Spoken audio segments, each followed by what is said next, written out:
we have a monolithic view of the way we see Black women. Mm-hmm. And we're still using 1970s methodologies for 2020 women.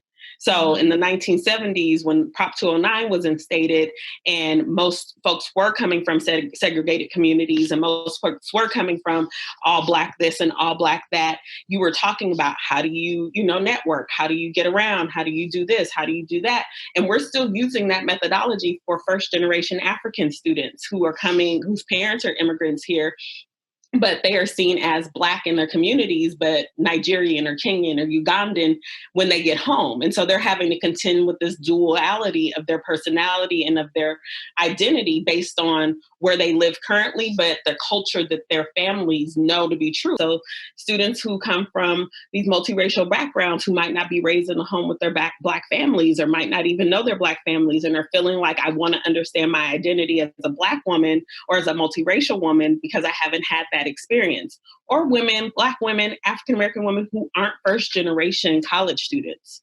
but are lumped into first generation programming when they get to college, because I still want to feel like part of the community, but I don't need these same resources. So am I taking from other people who need these resources, but because my family had some of these resources?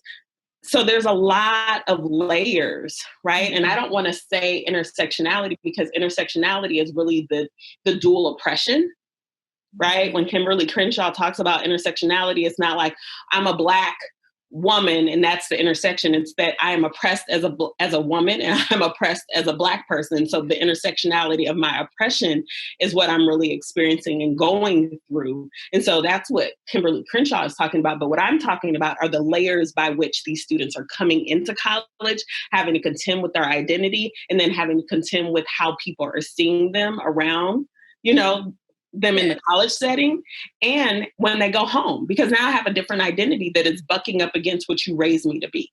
So one of the ways that I'm holding folks accountable every day is like, we can't talk about how to be anti-racist if you don't understand what implicit bias is. We can't talk about how to be an anti-racist if you don't understand what a microaggression is. If you don't understand that asking a Black girl about her hair is a microaggression, and you want to talk about being an anti-racist, it's not going to work. Right? These two things can't exist together. So let's start at the ground level, and sure, have your book club, do your thing, have those conversations. But I also push this narrative while they're having those conversations that, like, well, if you're are you trying to get through the book? Or are you trying to understand the book? Are you trying to make necessary change, or are you just trying to check this off your list? And so I'm constantly asking those questions, but I'm doing it in compassion and in love, because I realize a lot of it is unintentional.